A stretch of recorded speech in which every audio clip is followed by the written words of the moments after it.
Good morning, everyone, and thanks for attending today's session. My name is Owen Lacey, and I am the EMEA and APAC Senior Treasury Manager at Autodesk.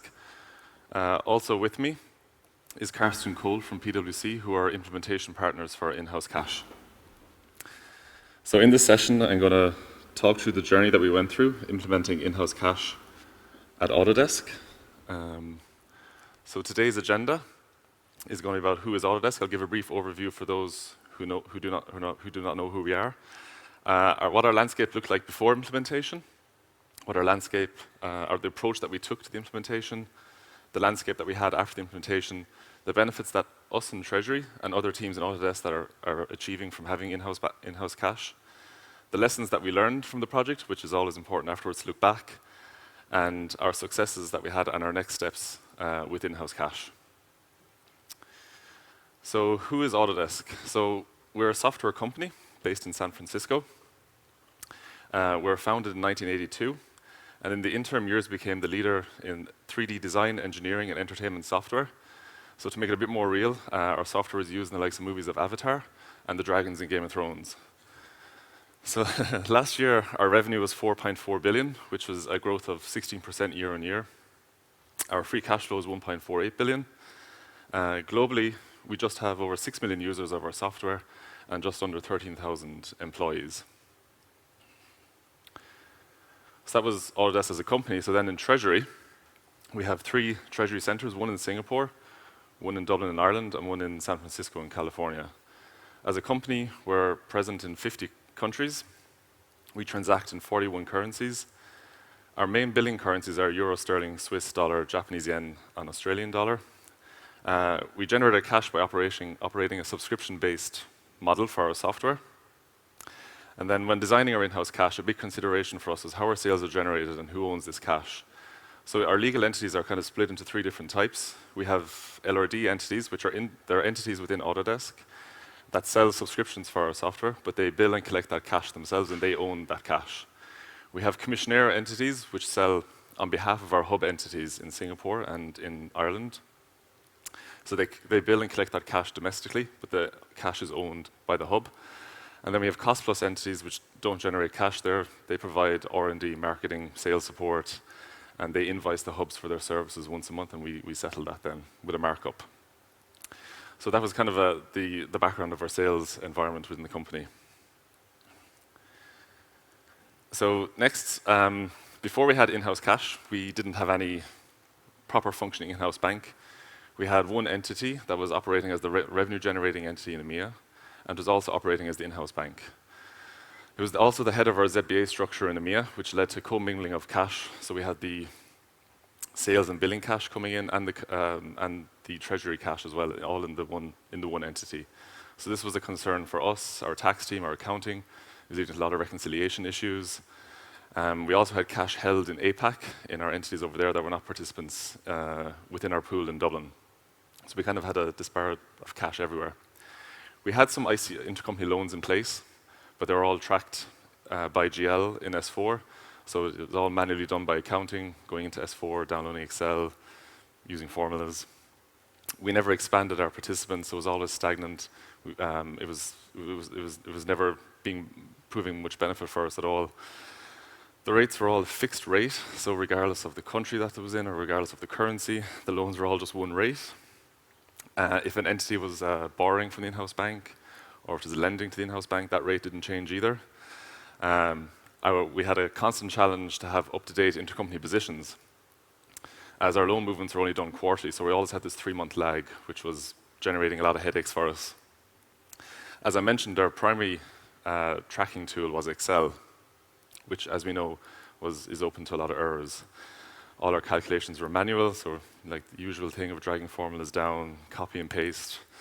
Another item that we discovered as we're investigating our intercompany positions, that we had a lot of legacy intercompany unsettled. So a lot of entities had built up balances over time that were just not being settled by us on a regular basis.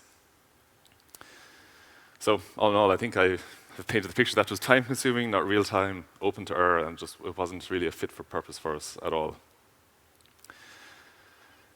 So in Autodesk, we went on a journey to digitize our treasury.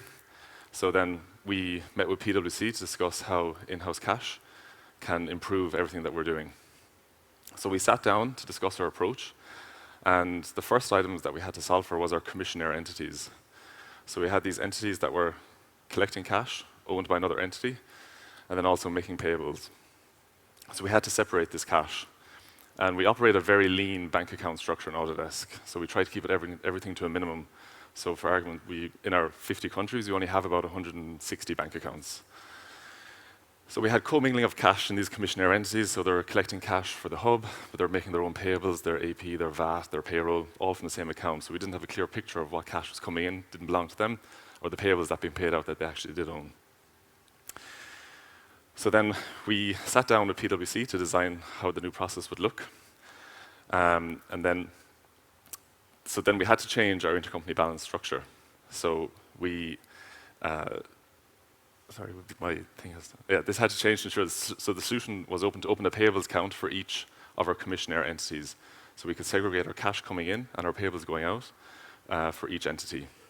This meant that we had a correct then position of our intercompanies for the balances that it was making on a daily basis. So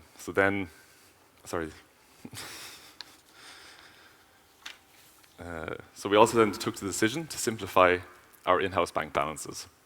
So historically, our entities had multiple balances in different currencies. So we only opened one in-house bank account in the functional currency of that entity, regardless of its external physical bank accounts. This led to a reduced number of in-house bank accounts and simplified our exposure setup. We also opened a new header entity for our EMEA and APAC in Ireland. So this header was going to own all the intercompany loans. It was going to be the header of the ZBA entity. It was going to take all the cash from APAC as well. So another large item that we had to set up was once we separated the hybrid setup, was that we needed both our in-house bank and the revenue-generating entity to be dollar functional. We needed this to ensure that we could still maintain our hedging process on both entities. If we couldn't achieve dollar functional, then this was going to be a bit of a roadblock for us. But we worked with our tax and accounting teams to ensure that once we had separated those two entities, that both would remain dollar functional. So that was kind of our high-level approach. That's what we took in setting up our in-house bank. So this is our post-S4 IHC environment. So 8 months later, we have a separate and distinct in-house bank. So this is obviously one of our goals that we needed to achieve, and we did. So we've no more commingling of cash. We centralized our FX in the new in-house bank. So historically, FX could have been sitting in the subs. We've centralized that now in our in-house bank. We have simplified our intercompany positions. So each entity now only has one balance with the in-house bank. Before, some entities could have euro, sterling, and dollar, but now a sterling entity only has a sterling intercompany balance. We have real-time balance tracking. So our ZBAs every day to reflect the cash movements, either cash coming in for our hub or payables that the entities are making. We have real-time cash tracking for them. Our in-house bank settlements, which are the open invoices that we have, that each entity has once a month, they're also settled in real time. So we no longer have that legacy of years and years of intercompany balances not being settled. We also have manual cash transfers. So as entities that are outside our ZBA structure, if they want to transfer cash to us or they want to borrow from us, we can now track that in S4, which also updates the intercompany balance. These were things that we didn't have historically.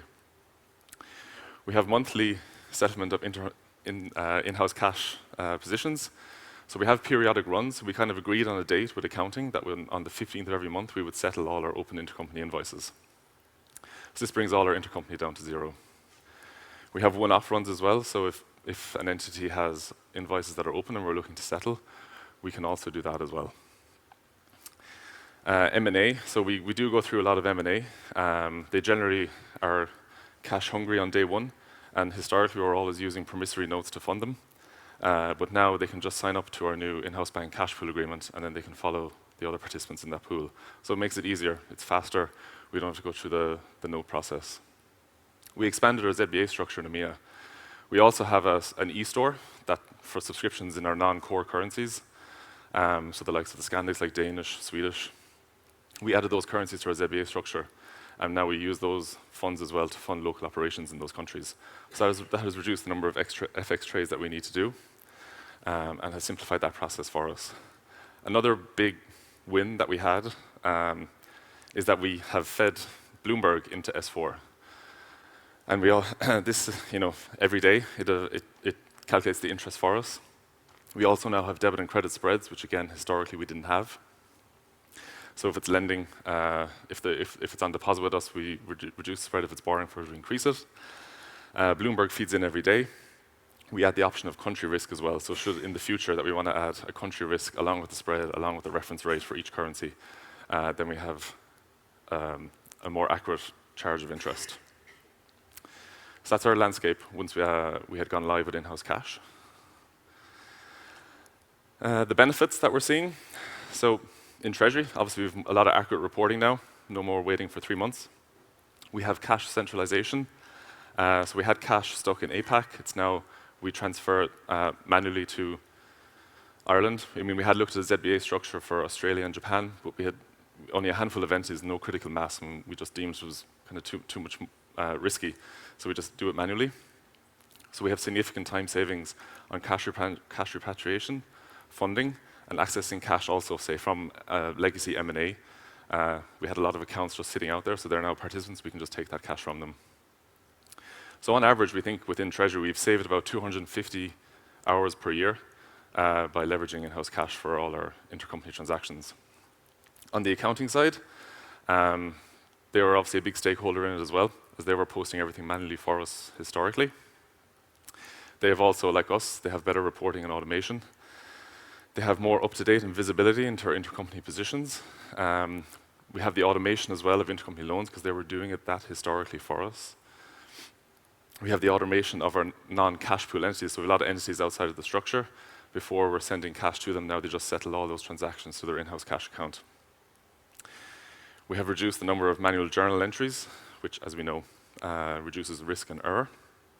But anytime there's less manual intervention, we view that as a big win, and they've reduced the manual error in calculations as well. And one of the last big stakeholders was the tax team. So now that we have a clear and distinct in-house bank, we have more supported and accurate interest calculations from transfer pricing, and we also have a better substance for achieving our 12.5% tax rate on treasury income, which is a risk that may have been there if the two entities stay together. And then we have transparency on the tax side as well, so that because they were one of the big drivers in separating those two entities. They did not want to have the revenue-generating entity and the in-house bank together, so we've separated that, so it's better transparency. And again, like us and in accounting, they have improved visibility into the in-house bank and the balances and the subs for cash repatriation. Next is lessons learned. So I think it's always good to look back. So I think what was key for us is the project of this magnitude. So this is the first time in Autodesk we had an in-house bank, a proper one. And it requires strong buy-in from all our stakeholders. And I can't emphasize that enough. We spent many, many hours with us in Treasury, accounting, tax, and PwC to come up with solutions for our complicated sales structure and to make sure whatever process we were doing before that were manual, that we had an automated outcome. I think without that strong buy-in, we wouldn't have been as successful as we did. We had people in each accounting team in APAC, in EMEA, and in tax that were just focused on in-house bank. And we'd spend hours every day coming up with solutions. Another lesson to be learned is that training was key. So this was the first in-house bank. So this was a mind shift for a lot of people. They couldn't just be posting things to GLs anymore, not realizing the impact. So training was key to ensure that all the people at Autodesk in their roles had the relevant training to succeed in that. And we went through a very strict training program to ensure that was possible. Realistic expectations, I think, is key as well. We initially, when we started this project, we were supposed to go live in September. We pushed it out to December by 3 months. And those 3 months were very much needed because we did a lot of testing in that time. And we tested every sort of scenario, not even ones beyond real world, just to ensure that we were comfortable with the system. And more importantly, that if things did go wrong, we knew how to fix it after go live.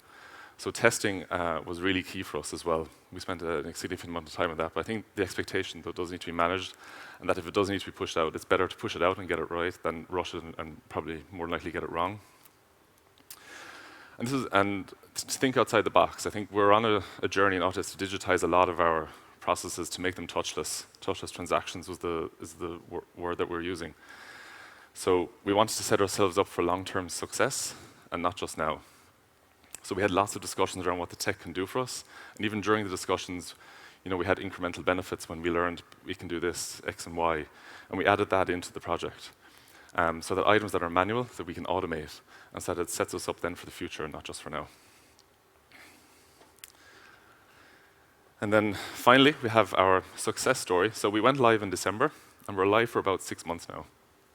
And as far as I'm aware, all our internal stakeholders are happy. Us in Treasury are extremely happy with it. We have that centralized cash, which is what we really needed. And we have, generating a lot more investment income. Accounting and tax are equally as happy. We've expanded the scope. We've added new currencies and new entities into it, again, to centralize the cash even more.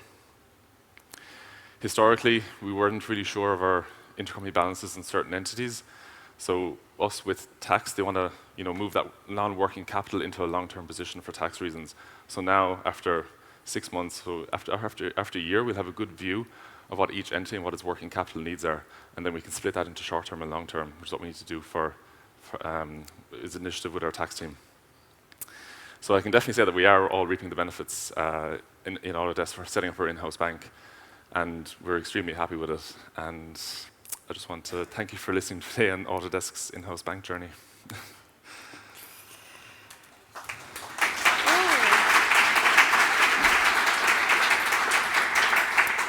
So now we have some questions from the audience. First one, are you using any netting or virtual accounts? No virtual accounts, no. We looked at virtual accounts, and we just didn't think they were suitable for us. All right. All physical. Does the in-house bank cover all the company entities? How do you operate in the ones that are not covered in terms of hedging and cash management? It covers the majority of our EMEA and APAC entities. On purpose, we left out entities like China, India, and Korea, because they have to be physically settled on a monthly basis. So it does not cover any of the entities in the Americas or LATAM. So then in EMEA and APAC, it covers them all, and if there's a funding need, they can participate in the in-house bank for that. What is your intercompany loan strategy? Monthly rolling loans? In the in-house bank, the interest is calculated daily and charged monthly based on the daily rate that we receive from Bloomberg plus the relevant margin.